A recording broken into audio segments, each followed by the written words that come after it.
Match drama. Barcelona over Real Madrid.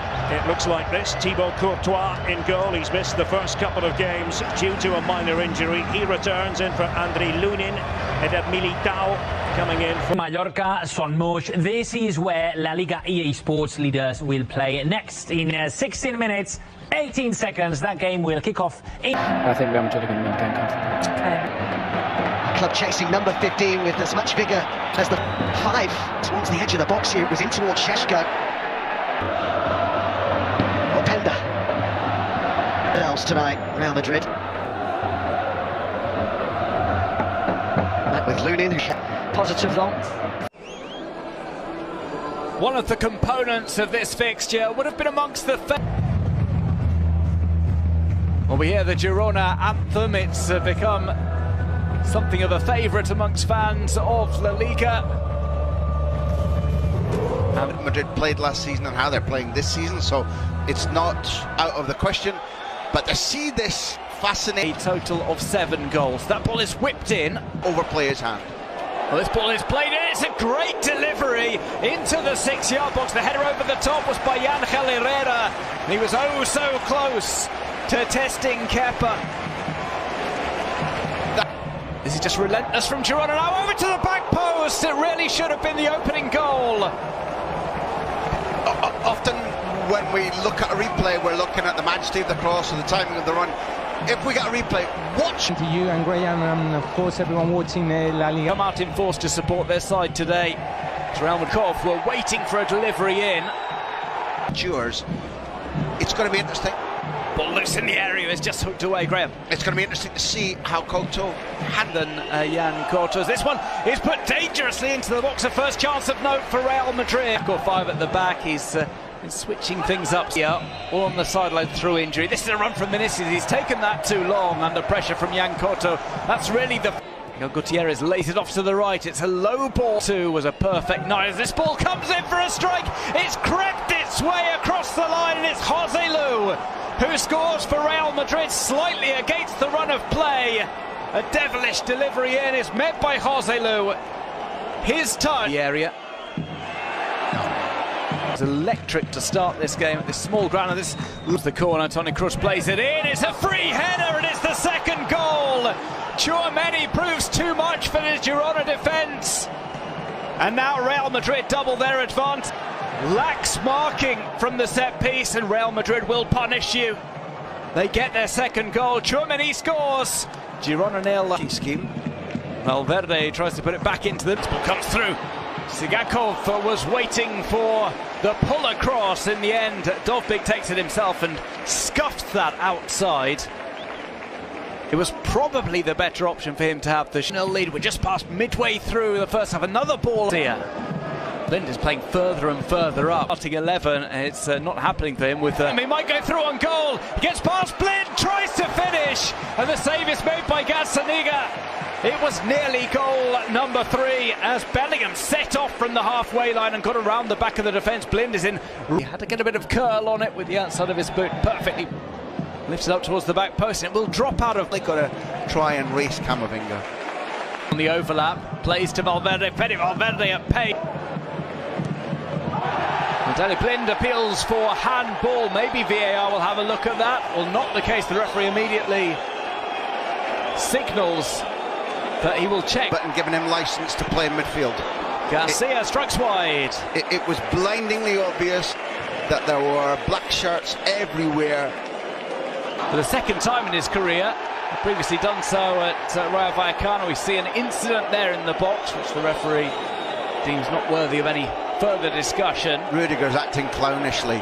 He body chopped. One touch, looking for the 1-2. It nearly comes here as Bellingham goes on the overlap.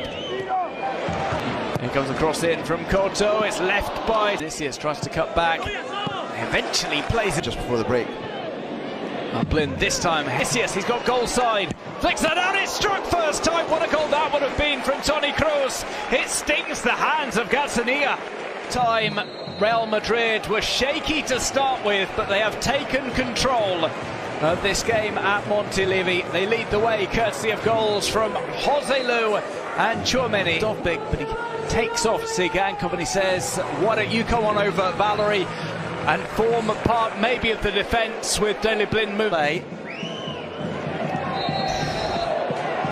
That was a little bit late to get a challenge in. He instead follows Camavinga. Just got a €1 release clause. Might see him come on sooner rather than later as Kroos is fouled for the time being. Puts that over to the back post, and there's the header. Kepa makes the save. Wow.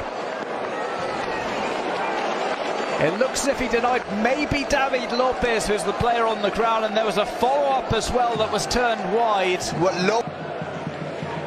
been struggling from injuries down the flanks. Now. Towards the back post, headed down and headed over. David Lopez again had a sizable run-up, nodded that into the ground, it goes off target. So it's not about closing down the supply only. Play down in the box, nothing given by the referee. Mitchell, listening to you guys, Christian Stuani getting ready to come in as same as Porto. As for Real Madrid warming up already. Gets outside on Couto. Does well there. Savinho, he turns Camavinga. Camavinga, he's gone on a marauding run here, tried for the fitting a quarter hour or so of this. Turn this across the line. Bellingham into the... Camavinga tries the turn. He's caught by a late challenge by Eric Garcia. Yellow card. Spot on, referee, spot on.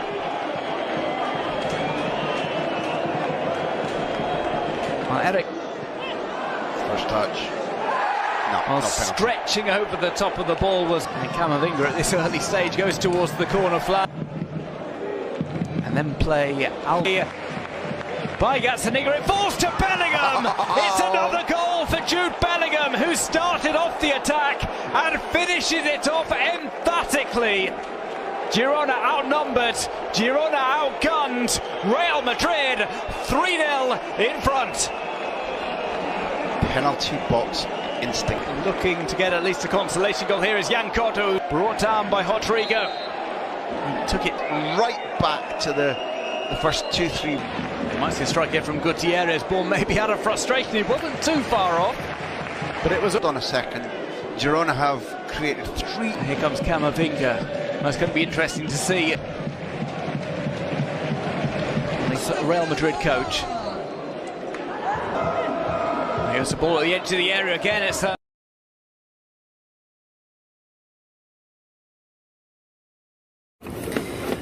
Assalamualaikum warahmatullahi wabarakatuh.